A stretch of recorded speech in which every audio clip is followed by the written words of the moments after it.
Hello and welcome to the Chorosophy Podcast, a weekly podcast whose mission is multifaceted. Each week when you tune in, you will find episodes that question best practices, challenge music education dogma, facilitate conversations about touchy topics, demonstrate pedagogies, and conversations where colleagues learn from each other. This is episode 272, In Service of a Singing Culture, with Tori Longdon. Sometimes as performing artists, we are hyper-focused on the polished, finished product. Now, Tori Longdon creates stunning finished products, but along the way, she is letting people in to see how the sausage is made during her warm-ups, and people love it. Maybe there is something important there to consider, an insight brought about by the social media algorithms. I noticed this in my own social media presence as well, and my own communication about choral music and advocacy. So in this conversation, Tori Longdon shares her journey in choral music, discussing her roles as a conductor and an educator. She explores the cultural differences in choir experiences between the UK and the US. Folks around here know that this is something I'm fascinated by. The importance of music education and the challenges faced in engaging students throughout all age levels. Tori emphasizes the significance of creating safe spaces for singers to overcome negative experiences from their past and to experiment with their voice. And the need, of course, we get into later in the episode for effective vocal warm-up techniques. She outlines her philosophy on creating these warm-up times and experiences during her choir rehearsals, and she also highlights her online presence going wild recently over on Instagram and upcoming projects. So tune in, have your thinking stimulated and possibly challenged, then weigh in yourself. I'm still excited to hear your ideas about how you craft your warm-ups over on the Chorosopher's Facebook page, or you can go to chorosophy.substack.com and leave comments on any related blogs there, which is a very good place to put comments that doesn't feel like social media. So I would encourage you to head over there and subscribe for free if you have not already. Choir directors, music educators, show planners, you pour your heart into your music. Shouldn't your events get the same attention? That's where Ludus comes in. Sell tickets, promote your concerts, and fundraise with ease. Selling merchandise and concessions? Ludus Retail makes in-person sales effortless. Running choir camps or workshops? They have a classes feature that keeps registration simple, and when you need help, the live support team is ready to pop up with real answers from real people. The best part? It's completely free for organizations. Thousands of music programs already trust Ludus because great music deserves more than just a ticketing system. A big shout out goes to the producers and Inner Circle over at the Patreon page.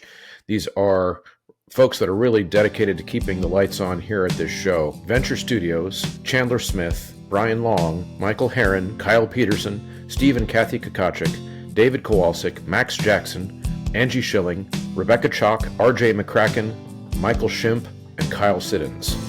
All right, everybody, I am here with Tori Longdon, who is messaging in with me or recording in with me from, I'm assuming, the UK. Is that where you are now? That is correct.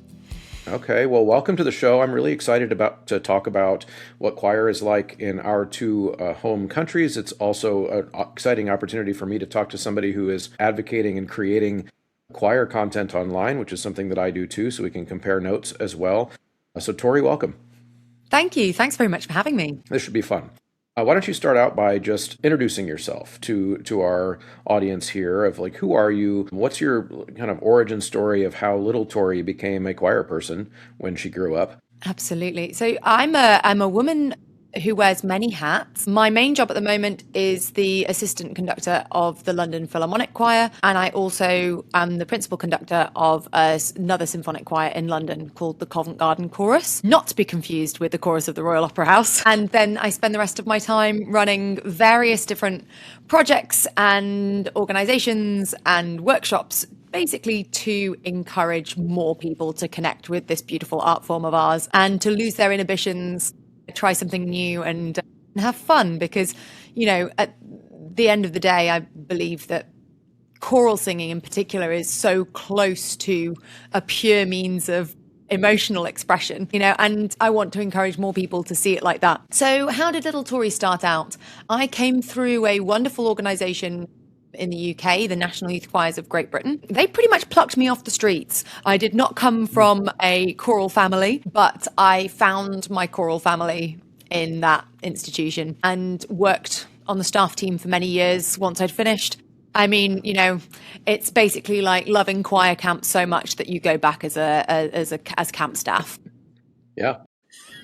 But that was me.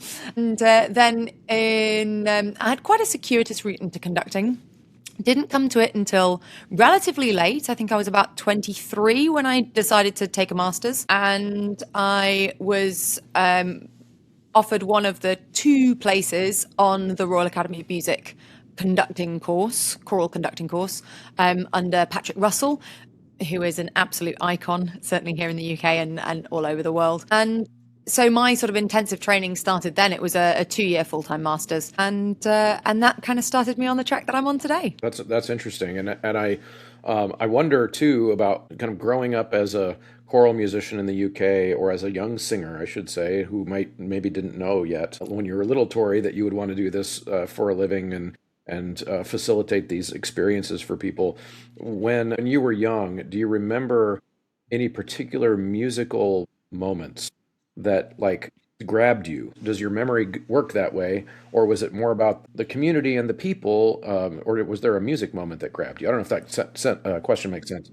It was both. It was an incremental process. I remember I have really, really strong memories of songs we sang in choir in primary school. All of the classic hymn book, Give Me Oil in My Lamp, and all of this kind of stuff. I remember the joy that I felt when I was very, very young, like some of my earliest memories of singing in school assemblies. And then later in my life, probably early secondary school, I remember the moment that I was asked to audition for the National Youth Choirs. And I was a bit of a loner, to be honest, really, in early secondary school. And so that moment of actually being picked for the team felt very different to me. And that's, from an emotional perspective, came through as quite a strong moment for me. And then from a musical perspective, I was very fortunate to sing Beethoven's Ninth under Daniel Barenboim at the Albert Hall when I was 17. And I mean, if that doesn't convert you to a life of choral singing, then I don't know what will. That's amazing. Yeah, that would be pretty incredible. I am curious too, you said choir in primary school.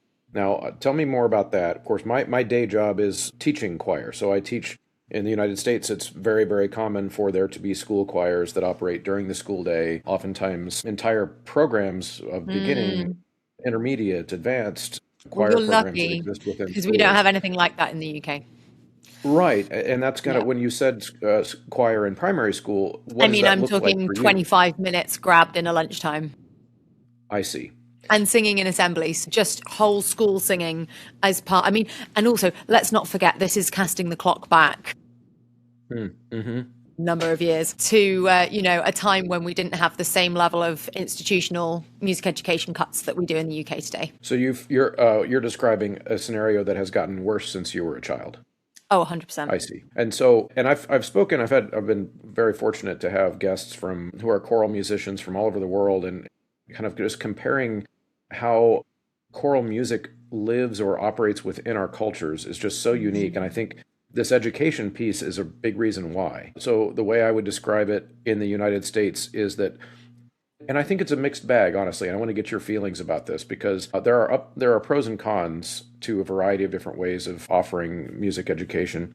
Because in the United States, I would describe choral music in the mind of the average person on the street. You just like walk up to a random person and ask them what they think about choirs. An American would typically describe it as something little kids and old people do. That's really all it is. And I feel like my perception of the UK is that it's a little bit more of not that way, in the sense that they're used to seeing choirs of young adults, professional level choirs of paid singers in churches, and all of those types of things, that it operates a little bit of a different place in the culture. What are your thoughts about that? I would say actually it's quite similar. I think okay. the first thing that people would say on the street is church, because of the great British liturgical choral tradition. And then naturally, when you take a step on from church, you think boy choristers, and then you think older choral societies and things like that. You sort of, I think that I would say it is similar. I think the biggest contributing factor to the choral culture in the UK is church music. Your Oxford and Cambridge chapel choirs, choirs in big cathedrals, those are the institutions that tend to have the budget, and actually have music and singing programs. And then you have large schools and schools with a particular sort of cultural leaning towards singing who will always prioritize it. And then everybody else, where you have a very varied commitment to singing and music education in general. In some places, it is absolutely wonderful and fantastic. And in other places, it's virtually died out. What I don't want to do is hate on the music education system in the UK, because there's so much about it which is wonderful. And I came through the music education system in the UK, and I've had so many opportunities and at a relatively affordable cost, thanks to bursaries and scholarships, and I'm eternally grateful for that. But it would be putting on rose-tinted glasses to say that budget and funding cuts haven't had an impact on grassroots music education in the UK. No, absolutely. And I'm glad you said that, because it's kind of what I was hinting at by saying it's a mixed bag. In every system, in every country, there are pros and cons. There are things that, ultimately no society can avoid the devil's bargain of trade-offs. We can choose to prioritize one thing, but then we give up on another thing. And, and so in the United States, I feel like we are very fortunate. And I don't really make a lot of friends in the United States by pointing out to choir directors that we are so privileged, because nobody likes to think of themselves as, but we get to do it for a living. And many of us have one employer and can do just direct choirs for. That's unusual in the UK. I would say that's virtually non-existent for someone to be a choir director in a school setting and not a classroom teacher. So what would be an example of what else would they teach? Just like history or No, music. They teach academic classroom music. General music, classroom music, GCSE, but not a choir. A-level, and then they would take the choir in lunchtime and after school. I see. That's different to the States, right? So at the elementary curriculum choir time. We do. Oh yeah. Right. We don't have. We almost unheard of to have curriculum choir time. Right. Okay. So in our primary schools, so that would be the younger kids, grade kindergarten, or as we call it, to sixth grade, seventh grade ish. Oftentimes there is not a curricular choir time at those age levels, which I would love it if there were. But there isn't. It's more of probably as you would describe the curricular music time as general music, background information of music from a wide swath of disciplines. And then finally, when they get to the middle and higher level school ages, then they can choose band, choir, orchestra, sometimes both. But those are all then curricular and then, many of us can make our entire living that way. So do you think that, just to build on that, do you think that pulls through into the professional music world? Do you get more young people going through into music than in the UK? Do you think because they have this extracurricular time, they're actually being taught choir as a subject? Does it have an impact on the professionals' input into the industry? I would say for sure, but also keeping in mind that because we have that system, there is also the safety, I hate to say backup plan, but for a lot of people who go into music in the United States as a profession, they study at the university or whatever, there is I can always get a job teaching music if I don't make it as a professional performer or whatever, because there's such a robust employment network or economy for music teachers. So it's a self-fulfilling prophecy. You have more people going into the music industry professionally, but also you have more jobs to support them. Right. Absolutely. Yeah. And so it partly is a mixed bag too, in the sense that because it's provided to kids for free, because they don't have to pay extra it's just a class. So in state-funded school, you can be in a choir. I've got 200 singers, and they're all there. They don't pay a dime. You keep beating that drum and telling your colleagues how privileged you are to have that system. Yes, it really, really is, and the kids are privileged to have it too. But here's the rub. What I notice, and I've been doing this for 23 years now, and teaching teenagers, they don't like to see their own privilege. They take everything for granted, and then because it's in the water we swim in, they see it as just another thing they have to do at school. And so there sometimes it can be treated as an obligation rather than a thing like that you choose to do. I don't know if that makes any sense, or if it's that way in the UK, because typically you would have to opt into a choir on your own free time. Yeah, I think I think you'd get that with any subject really. Sure. You'll always get some people who will take it for granted and other people who'll live and breathe it. But it depends. Again, it does depend in the UK system. Sometimes you do have full year group choirs. Certainly once you get out of the education system, it's obviously entirely optional. But within the education system, I've had lots of times when I worked in schools that I'd get a full year group, but they'd be off timetable. So it places another pressure on as well because they're sort of having to give up their break time to be Right. part of this as well, which adds another layer of friction. Yeah, I think it's a tricky one, but I wonder when you have all of these full year group cohorts, do you find once they get into it, you see a change in those kids who weren't keen at the start? Do you find that you bring most of them with you, or does it continue to be challenging right the way up to the performance? That's a really great question. So the way it works in most state-funded schools, or what we call public schools here, almost every state in the United States has some kind of law that requires every single student to take at least one credit of what we would call a fine art. And they can do that through music, they can do it through visual art, drawing, sculpture, they can do it through theater, some places even have dance, all curricular, like during the school day. And so if I get a kid to try choir, oftentimes for the very first time, if they're truly a beginner, they're trying it because they're trying to check that box to They want the graduate. credit. They want the credit. And depends on the school. In my situation, we're pretty good at hooking them once they try that. And I would say I have a retention rate of 80 to 90% every year of kids that once they try it, they stay with it.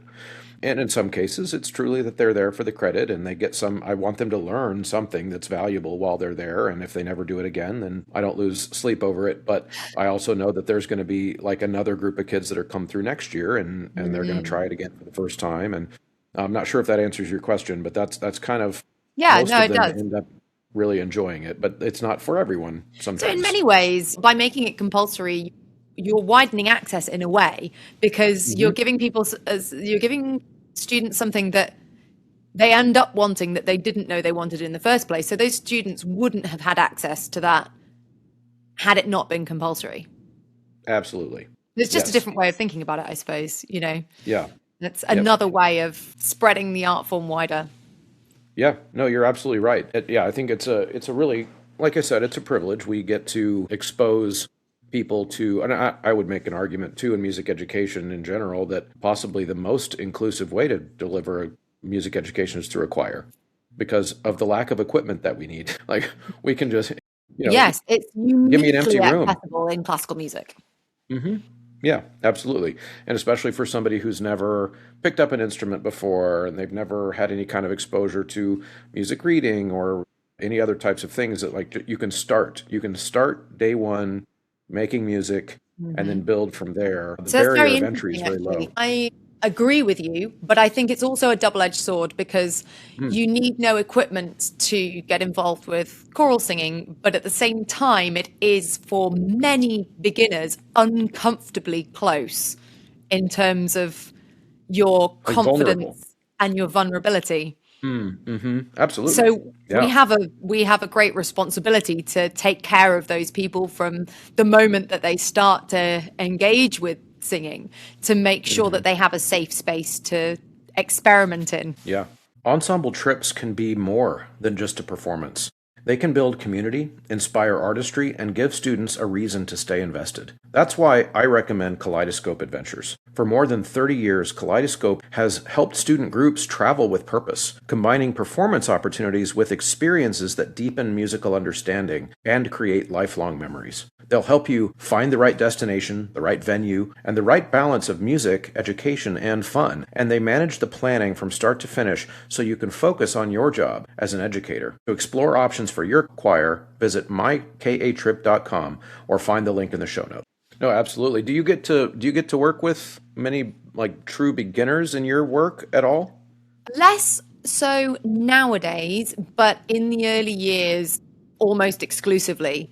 Okay. I spent, so the first few years I was cutting my teeth. It was a point of pride for me that you could fling me into any group of singers. I did quite a lot of corporate sort of icebreaker days where they would Oh, fling me interesting. into a group of senior execs, most of whom had never sung before. And Mm. I had to get a performance out of them by the end of hour. Like I had sort of maybe 3 20-minute sessions with them over their away day, and we had to get to a Right. performance by the end. And I used to take that as a point of pride, that I could get them to something and sort of take what I hear and put things together and alter what I'm teaching and just, aggressive prioritization to get to something that sounds like a performance in record time. It's almost like doing a vocal Sudoku. It's like, where do Yeah. the different bits fit, and how can I take what I'm given and make it sound as good as possible in a short time? It was something I used to really enjoy doing. I don't have the chance to do too much of it anymore, but certainly in the early days, yeah. Yeah. Okay. That's cool. I think of it a lot as one of my professional challenges in general is to find the person who says, and it sounds like these executives you worked with might fall into this category of the person I who can't identifies sing. as I don't sing. Yes. Yep, yeah, and in my head when I hear that, and I hear it from more than half of the non-musicians who I talk to about my job. I can't sing. I love music. I can't sing, but I love music. And a little voice in my head goes, "Which educator tapped you on the shoulder when you were under the age of 8 and told you to be quiet?" Right. Yeah. And That happens a lot. I don't say it out loud, but it's what I'm always thinking, because inevitably as we talk and I go, "Oh, well, what makes you think you can't sing? Where's this come from?" And you do a little bit of digging. Usually they've had some kind of negative traumatic experience at a very young age that has just snuffed out that candle for them, and they've never revisited it. And of course, it's a self-fulfilling prophecy because the voice is a muscle. Yeah. And if you don't use that muscle, then it atrophies like any other muscle. And it also develops like, oh, I'm going off on one now, but it also develops like any other muscle. You are not fully developed at the age when you're likely to be singing in a primary school choir. Neither your ear nor your larynx is fully developed. And so, you shouldn't be expected to be able to pitch match perfectly. Everyone develops at different paces, and it's just not realistic for a large swathe of the population who would catch up in a couple of years' time. And it's so sad that means that they're cut off from this potential source of joy and expression. Yeah. No, and I have a theory about that too, and I want to know what you think about it, because I think in this sense, early childhood singing experiences are probably pretty similar in our two countries, because in that primary school environment here, if there's a choir, it is also kind of cobbled together from the general music students during the school day that happens after school, and maybe Are they'll you have 1 hour thinking rehearsal primary here or secondary? in primary school. Yeah. So younger kids, the 8-year-old you're talking about, for example, they and so my theory about why this happens is that oftentimes the music teacher in that scenario, this is not a criticism of their motivation. I think it sometimes is the incentives of the reality of the situation they're put in, which is, I've got all these kids, I only see them once a week for an hour, and I kind of need them to sound good, or else people will think that I'm bad at my job, and I have to go do this thing in front of people for the parents or the headmaster or the principal or whoever it is. And they need to think that I'm doing a good job. And then here's this really loud kid who's kind of singing off key, and I don't have time to really I don't have teach him how time to to hear the fix music. this. Shh, right. Shh. And they don't do it out of malice. They don't do it out of trying to scar the kid. It's just it's the in the Absolutely. moment thing. Yeah. But yet the impact is It's felt life-changing. years later. Yeah. Hmm. It's literally Hmm. life-changing for some, well, I'm not going to say kids. It's life-changing for some adults who were Yes. kids. Yeah. And it's an unfortunate side effect of the infrastructure that we're operating in. And it brings so much positive impact to so many people, but the flip side is exactly that. And I would also add that there is still a pervading belief that some people just can't sing and some kids just can't pitch match.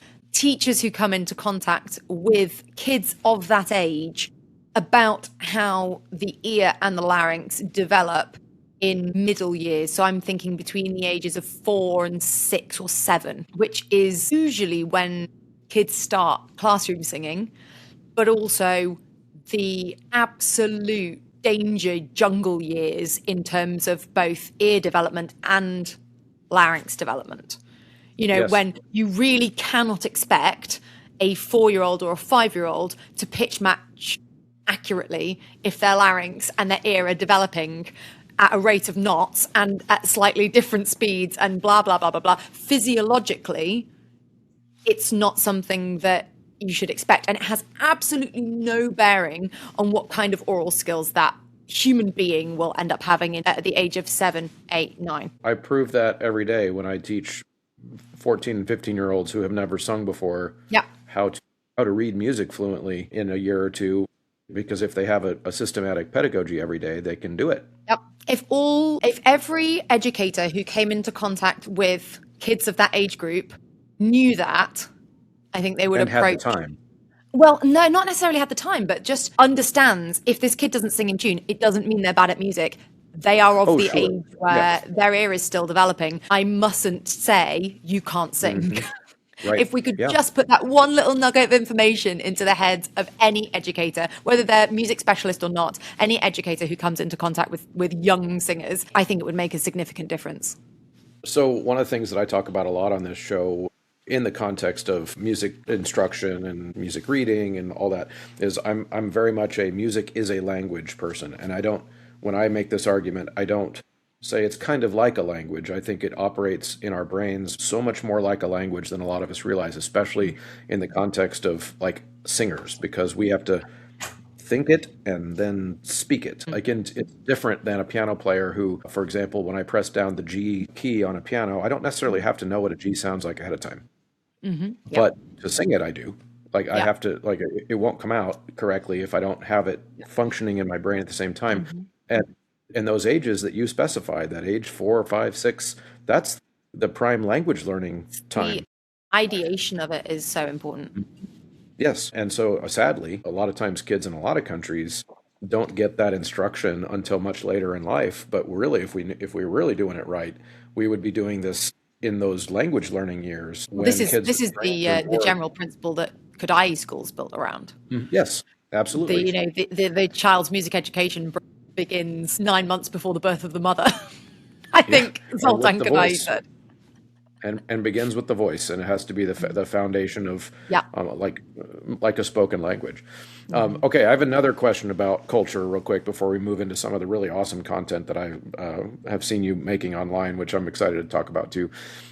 So in your country, this again could just be a perception that I get because of living as an American, seeing British choral music, because I'm a choir nerd. That could be absolutely my bias, but one of the things, a couple examples that I want to throw at you in how our two cultures might be different is I feel like in the UK, there is a little bit more cultural awareness of what choirs are. For example, when I was in the UK in 2012, the King Singers were looking for a new bass. It was on the news. Like it was like being discussed locally on the news when I was in my hotel in London. And I turned it on and there were like people talking about it. I was like, yeah, that would never happen in the United States. That astounds me. Does it? This was 2012. Yeah. And it was like some like little local, people sitting around with their coffee in the morning show, just talking about it. That absolutely astounds me. That's not normal. Yeah, that's not normal. And that wouldn't happen nowadays, I wouldn't imagine. Okay. And then, and the other example I thought of is I saw just on your website, this show that you were on with, it was like a BBC game show or like reality show about where you were judging choirs. What was that all about? That was like The Voice, but for choirs. I think this is the Gareth Malone effect. I think that was the end of the Gareth Malone effect. So, do you know the choir master, Gareth Malone? I do know who he is, yeah. Yeah, so he had I think the choirs on telly rose and fell with that natural waxing and waning of Gareth's time in the spotlight. I'd like to also just rephrase that slightly because that sounds like the guy's finished and he's not. He's still a very active musician in London. Right. And in the UK. I understand what you mean. But there was a period of time in the UK when Gareth shot to fame and was making lots of choir content, and the content on the BBC, like the format lived and died by his hand. When he stopped making those shows, they didn't commission any other shows with a different host, nor did they reach out to other musicians to try and continue the format. It was very much built around the special quality that Gareth had that the viewing public loved. And so there was this period of 10 years where Gareth was making, one or two of these shows. And I think the choir, which was the one that I was judging on, was the last. And then when Gareth moved on to other things, that chapter closed. That's interesting. So maybe almost like a cult of personality around him and his advocacy for exactly the art that. form. And he had a huge impact on choral singing in the UK. Choral community choirs in small communities sprung up around that period because of the impact of these shows on British television. Yeah, and that was sort of around, I would say, probably 2010 to probably 2006 to 2016, I think, would be the sort of peak, the rise 4 years of that. Well, maybe that explains why I saw some King Singers content on the news in 2012. Potentially, yeah. Yeah. But I would say it was more medium-term fashion than something which is very deeply rooted in the British choral tradition. The sort of eternal things as I see them, though there's an argument there because they're also under threat from just the budget constraints and financial constraints that the arts has in the UK. But the eternal things are music in church choirs, music in well-established schools, and then large, well-funded choral organisations like the Royal Schools of Church Music and the National Youth Choir. Okay, yeah, that makes total sense. That's really interesting. Thank you for that background. I had David Hill on the show a couple of years ago, and he told me some of the BBC Singers drama of, shared that with the audience of some of the cuts and then the fight back and, all of those types of things that you're dealing with there. That made the news. Yeah, sure. I'm sure. That made the news. Of course, because that's, that the government funding the political aspect of that would cause that to make the news, I would imagine. And also the fact that it is a BBC department. Mm-hmm. Yeah, the BBC Singers are a publicly funded BBC department. Yeah. Or were. Yeah, right. Yeah. Okay, so Tori, next thing. I came across you on Instagram, as you might imagine, because your Instagram has blown up recently. What's that been like, first of all?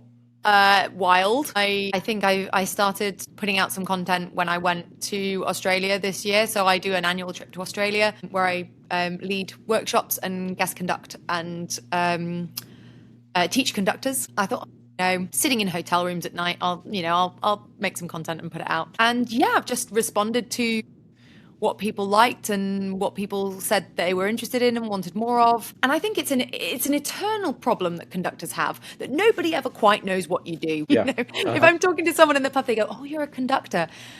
Forgive me, what do you actually do?" So I thought if I can do something to open out that mystery in a way that is approachable and a way that demystifies it, I suppose, then I'm doing some good, and I might encourage people to consider it as a vocation. Yeah. Now, one of the things I notice in your content and some others is that people really seem to enjoy the peek behind the scenes into the warm-up process in particular. It's really interesting. I'm just kind of scanning through some of your videos, and you might make a really interesting video of yourself commenting on a topic or something, but then the ones that really generate a lot of feedback are those warm-ups. And I've noticed that, I just wonder, part of that is algorithmically built into the apps themselves, but part of it is human in the sense that, I think maybe people like to see the unfinished product, if that makes sense. It seems more authentic to people. What has been your experience with that? I mean, I wouldn't claim to understand how something is ranked. It's as much of a surprise to me every time it happens as it is to anybody else. I have noticed that I always reach more people when I have content that doesn't have any spoken language on it. So anything which is Interesting. just musical, just rhythmic, obviously it's universal. If I'm Sure. talking English, then I've cut off 50% of a potential audience straight away. Instagram has a new feature where they can dub and translate, certainly with captions. That's something that's been released really recently. They're translating now into, I think, 3 languages with more to come. But certainly even 6 months ago, something that's universal is something that doesn't have any spoken language on it. And so I find that's something that really reaches a lot of people. Yeah, that totally makes sense. Yeah, I hadn't really even thought of the language aspect. Now, Yeah. when you're posting those videos of the choir warm-ups, is there a particular choir that you do it with? Or like is it one of No, your main actually. choirs or just whoever? Well, I will now.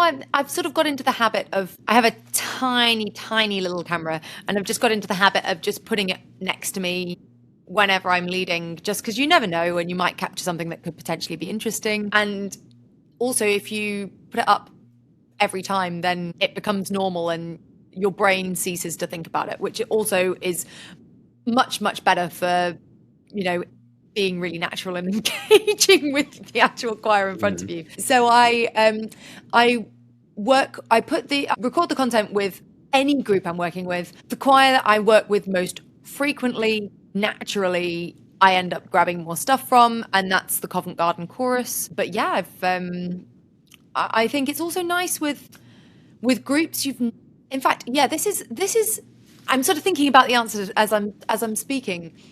I think the nice thing about recording content with a group that you've never met before is that it's fresh for everybody. You get a sense of how I adapt based on what I hear.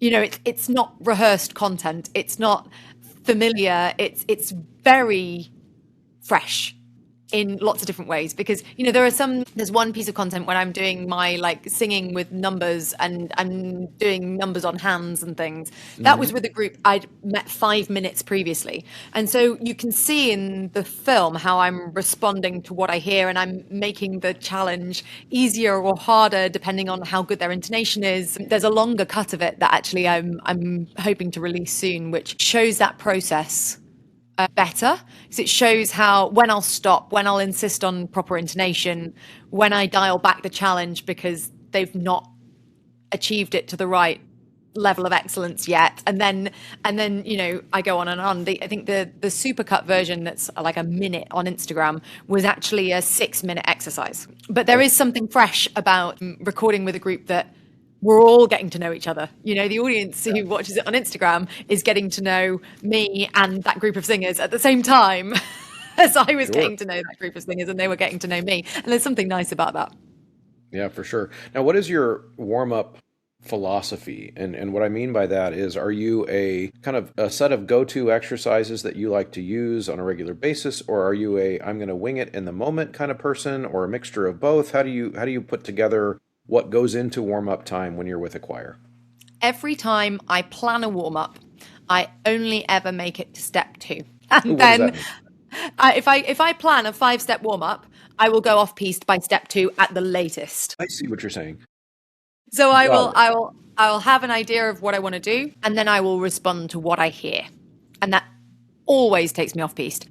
I will always I have quite a set philosophy for the structure of a warm-up. Okay. And for me, that is always something focusing, something physical, which can be combined, something just to make people present in the room, ground them, and move their physical bodies, stretches, whatever. Anything breath work, SOVT, so buzzy sounds, semi-occluded vocal tract exercises. Do you call them SOVT in the States? Yeah, Yeah, absolutely. okay, Yeah. good. So yeah. The vocal pedagogy nerds do. Hi, nice to meet you.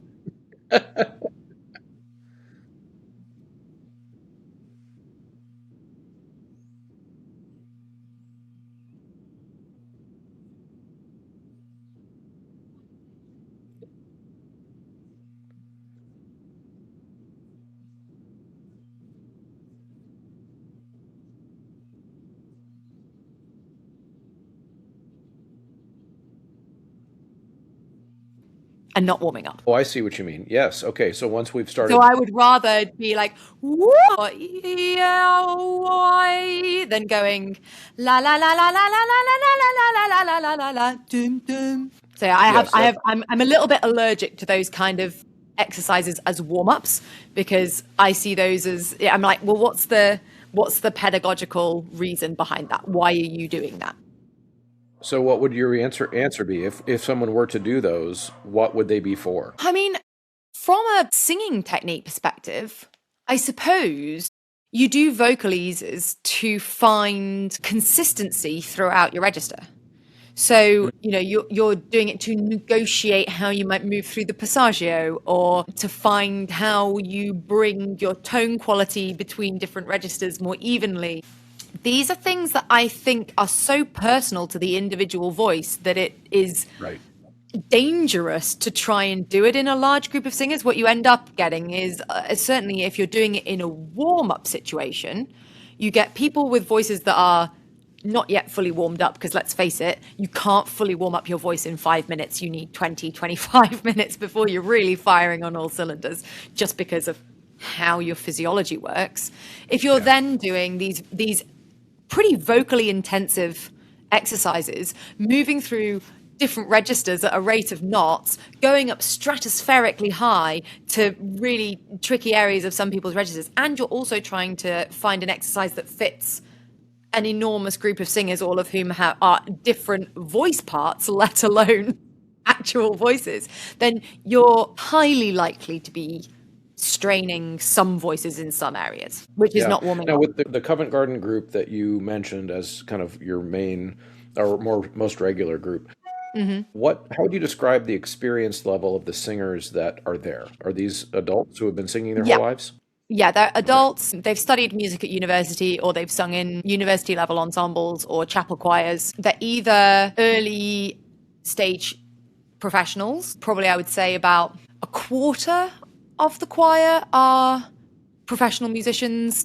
We've got a film composer, the lady who edits the Dorico handbook, and one of the guys who founded Dorico, which was a real surprise to me. He only turned up like 3 rehearsals ago. I was like, oh, hello.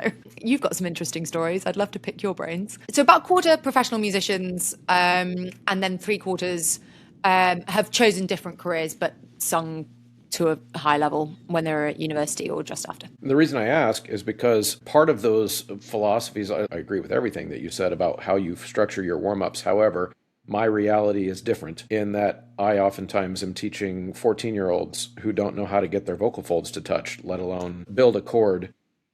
And so what I think of as that warm-up time is a little bit different because of who I'm working with. Now, if I'm working with a group of adult professionals or semi-professional singers, then that's a completely different thing. Actually, really interesting to hear you say that, because what you're talking about is warm-up as vocal training time. Sure, yes. And this is why I go off-piste with my warm-ups from the moment I start them. Because I will always cover those pillars. I will always start with physical. I will always finish with oral training. But within that, I could plan a warm-up to the nth degree. And as soon as I hear what comes back from the singers, I'm like, here's how we train this. Here's how we do this. Here, onset's a little bit dodgy. Let's do some onset exercises. And I will move through the rainbow of warm-up. I will always do the colors in the same order, but I'll always be sort of trying to pick something which allows me to respond to what I hear from the group, which is why I always go off-piste and I can't plan a warm-up to save my life. Yeah, no, that makes total sense. Makes total sense. In fact, I've got a couple warm-ups here that I have picked out. Oh, here we go. To share that I just thought were really fun. So just give me I'm really interested here. to know which ones you pick. All right, so I'll try this one first. So what I'm going to do, Tori, is when I pull it up, I'm going to let some of it play so that people watching or listening can hear part of it first, and then I'll get your comments on it. Okay, so I have this one here that's called the chaos chord, and I really like this for ear training. Here we go. Chord, chaos, chord. Each of the notes you sing lasts for one of your normal breaths, okay?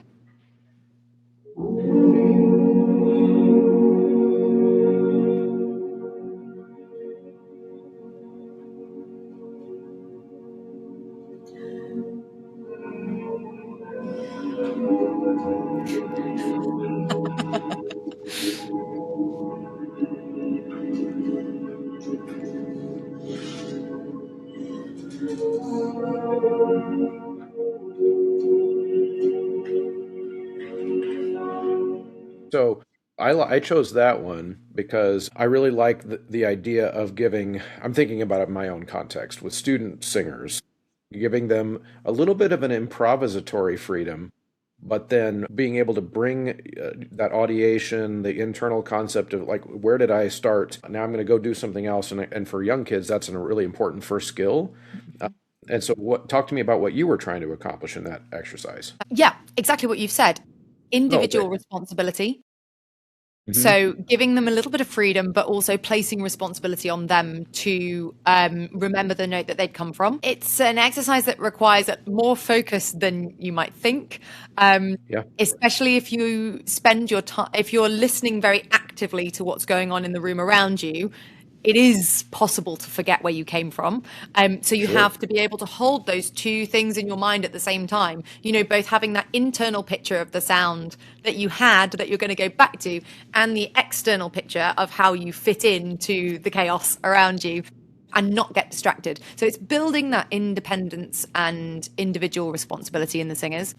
Also, you know, it's a very standard ear training exercise. Can you return to the same note that you started on with good intonation without having sort of slid corporately? This particular group was a very varied ability level, non-auditioned group of adult singers, and intonation was a challenge for us overall.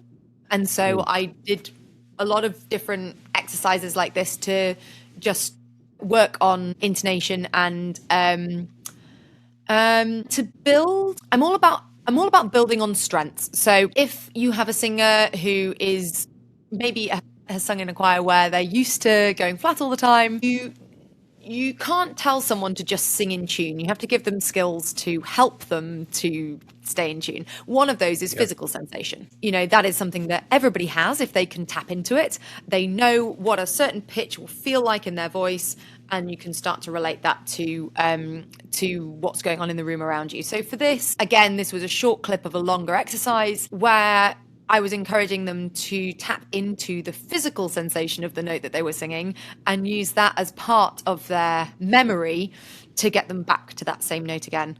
And we tried it, asking them to choose a note which was vastly different from the first chord they were singing. So they were getting the feeling of, here's what the sort of home note sounds like. And then I'm going to choose a different note which is on the edge of my range and feel how that is physically different, and then have the physical sensation of coming back to that note again. So again, it's just building that another reference point really for singers to develop their musicianship. Right. Yeah, that's good. I was going to ask anyway about other permutations of it that you've ever done. So thank you for filling that in. Can I let you into a secret? Go ahead. I didn't plan that exercise before we started that session. It was completely, I've never done it before. I've never done it again. It was just completely random in the session because I knew that intonation was an issue. I do some exercises where I will ask singers to sing a chord and then I will move singers around by definite intervals. Yeah, and you've probably seen these things before, or you probably do them yourselves, you know, tenors up a semitone, altos up a whole tone, la, la, la, la, la, la, la. This was actually too challenging an ask for this choir. So once I heard what I was getting with this particular group of singers, I actually used this exercise in the moment just as a way of scaling the challenge down. I see. Yeah. But it was completely off the cuff. I was thinking, and that's awesome that it was improvised, and yet I watched it and I was thinking I could use that, and I could even tweak it, and I could make, and that's why I think a lot of choir directors like this kind of content too, is because it gives us ideas. I was thinking, okay, so I'm going to have my choir when we come back from holiday break, we're going to try it, and I'm going to give them parameters like vocal register, has to change, or also you have to choose a note that's not in this key and then come back to Ooh, like, nice. or this time you have to choose a note that's in the key, but it's Yep. just a different note. There's all kinds of different ways you could tweak it. Definitely. And I think if I were working with pros and I were doing an exercise like this, I would say you could maybe ask, you could have a sort of Mexican wave of changes down the chorus. And so if you've got them all standing in a line, the first person to change note kind of sets a new tonal center, and everybody has to pitch something which is related harmonically to that note. And you could try and actually move in an improvisatory way from one chord to another chord that is sort of diatonic and makes sense rather than just total chaos. And I think if I'd had more time working with this group on this exercise, that's the way I would have increased the challenge of it. Well, don't just sing anything, sing something that makes sense with whatever else is being suggested in the room. Let's see if we can make some order out of this chaos. Yeah, that's awesome. All right, I've got one more. I'm going to share this one here. This is like Gogglebox for choral nerds. Yes. Do you have Gogglebox in the States? Say again? Do you have Gogglebox in the States? I don't think so. Gogglebox is very popular British telly, and it's British people watching British telly on telly. Oh, that's funny. So it sounds kind of like, and you just like the camera kids on the just internet points watching at the each other play viewer, video and you games. watch them react, and it's hugely popular. Yeah, it's kind of like that. Oh, Yep. These will make good clips for me later. Okay, so here's one. This is actually the first one of yours that I saw, and it is some rhythm warm up, and I'll start it mostly from the beginning here. Da da dum dum da dum da da dum dum da dum da da dum dum da dum dum 2 3 dum da da dum dum da dum da. Guys, dum da da dum dum da dum da da dum dum da dum da da dum dum da dum da da dum dum da dum da da dum dum da dum da da dum dum da. Keep going.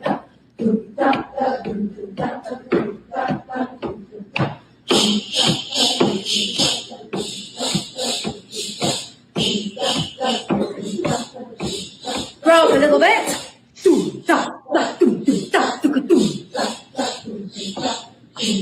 Listen to what they're doing, because now I'm going to ask you to swap. Now that one, it goes on to continue to have the choir swap different parts and trade rhythms and listen ahead and, those types of things. I chose that one because for me personally, as a teacher and as a conductor, those are the types of exercises that I have to remind myself to do more, because I'm a pitch guy and I don't think rhythmically as much. And I have to remind myself that singers, like, if you don't have it built into your body in that way, then not everyone can arrive at the same chord at the same time. Like, we have to feel rhythm. And so I love that, because then that gave me an idea of something that I could try that I don't intuitively do warm-ups like that. So it was a great reminder. This exercise started from the breath and sort of embodiment of the breath stage of a warm-up. Everything in this, again, this was a group of young teenage singers in Australia. They were very, very lightweight on the breath. It wasn't embodied. They weren't properly connected to their airflow. All the breathing was very high and shallow. And you can hear it at the beginning of the exercise. Again, this is something we revisited over several days, but this was the very start of the process. They're all going dum ta da dum dum ta dum ta, and like no. And by using a sort of a singable rhythm, I was trying to get the percussive nature, the doom doom doom, to get the real connection to airflow, and then the method kind of stuff. They're learning to control the speed of the breath flow. And then from that, I just layered on challenge as I thought they could cope with it. So I think this is a long time ago now. I think it was sort of June time. I think I intended to do it in canon. And then I thought, and I just wasn't getting the sort of percussive quality that I was hoping for. So I stepped it back a step to the fricative sound, the sh, and sort of went off down a tangent in that direction instead. Mm-hmm. And again, for individual responsibility, I wanted them to, they didn't know what was coming next. Like they hadn't heard that, like you said, they were thinking ahead and listening ahead, and they hadn't heard that counter rhythm when they started. So something that I do sometimes as well is I'll give the counter rhythm myself, and then I'll swap. So I'm essentially the second part. So they need to be performing rhythm 1 whilst internalizing rhythm 2, and then swap, so that so it happens at the same time, so that they're transmitting and listening at the same time. But in this case, again, we actually gave them a chance to do it 1, then 2, and then introduce the counter rhythm. So I let each half of the group speak the original rhythm independently first. So group 1 did the dum da da dum dum da, and then they were silent whilst the other group did it. And again, it got more percussive when I split the group in 2, because suddenly there was an element of competition there. Yeah. Uh-huh. So group 1 hears group 2 going dum ta ta dum dum ta, and they go, ha, I can do better than that. Wimps. Da, da, dum, dum, da. And it's like, okay, right, we're getting there. So I let them do it and listen to the other half first. And then once that was settled, then I introduced the counter melody, because what the worst case scenario in situations like this is you scale up the challenge too fast and it collapses into chaos. And then everybody feels like they haven't succeeded at something, and you're only in the warm-up phase. So, you want people to be successful with any challenge that you present to them. And so that means that you need to find a way to incrementally step up the challenge of whatever you're doing. And that means that you have to respond in real time, because you don't know how they're going to react to the challenge until you present them with it. Yeah. No, that's great. That's really great. Well, Tori, this has been really fun. We've hit an hour, and I could do this all day because this is so nerdy and yeah, I know. Choir nerds unite. Yeah, absolutely. But thank you for spending time with me. Do you have any pleasure. exciting projects you want people to know about, or things happening that you want to plug on your way out? About that. Well, January, we've got a couple of really exciting things coming in January. Again, a woman of many hats. World Choir, which is the project that I run with Jamie Wright, Swingles baritone Jamie Wright. Is starting a new lease of life. We have 12 projects across 2026, 1 project a month. So we're doing remotely recorded tracks where you get to come in and meet the composer and nerd out about whatever piece of music we're doing this month. So if people want to widen their choral horizons and be part of a big community, then I'd encourage them to check out worldchoir.org.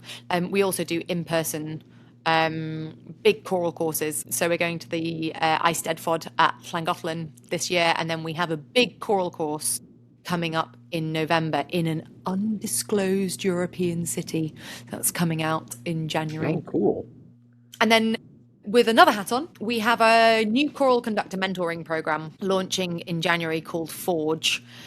And our January cohort is full. We've sold out our January cohort. So we've got 12 conductors, only 2 of which are from the UK, starting with us in January. And then we've brought on some fantastic mentors. I mean, this is going to be a learning opportunity for me, watching how Forge works in the first, Mariana Rosas, who is the chorus director of the London Symphony Chorus, Ben Parry, London Voices, and Jonas, who I know you've met, Tracy Wong, and a number of other amazing mentors on board, and some wonderful young conductors. So kicking off Forge in January is going to be really exciting, and we really hope that it's going to make a difference to the world of choral music education, because it's just widening access to really high quality mentoring. Right. That's really cool. Now, can they go to your website to sign up for those types of things? Yeah, if young conductors are interested in Forge, and really the course is intended for post-masters, post-DMA kind of level conductors who want to launch an international career. So who are looking for professional mentorship rather than conducting tuition. So it's that kind of level. And just Google Forge conducting, Forge choral conducting, and that'll get you there. Or you can also find it linked on my Instagram. That's awesome. And I'll put links to whatever you want me to in the show notes. That's I was brilliant. planning Thank on your you. website already, and Instagram. But yeah, that's great that people can. And I'm assuming World Choir means that anywhere in the world you could be Yeah, and participating. it's the same with Forge. Both are completely online projects. Got it. Okay, awesome. Well, So Tori, thank you hopefully, so much for hanging out with us. This has been fun. pleasure. Really nice to meet you, and have a Merry Christmas. You too. Thank you so much for sticking around to the end of a conversation. If you are still hearing my voice, that means you're one of the MVPs, one of the diehards, one of the real ones, as the kids say. So if you are willing on the way out to check out a few different ways that you can help me continue to make this show high quality. One, use the promo code. That's the biggest one. At Sight Reading Factory, at mymusicfolders.com, at mychoirropes.com, at graphitepublishing.com, and endeavormusicpublishing.com. All of those take the Choralosophy checkout code. And of course, now the newest one is 3-Minute Theory. You can get a 15% discount when you enter Choralosophy at checkout there. And of course, going to Apple Podcasts and leaving a positive review is very helpful there, and sharing the episodes to your colleagues in real life and on social media. All of those things are incredibly helpful and allow me to continue to create this resource for you. Thank you so much for tuning in. We'll see you next time.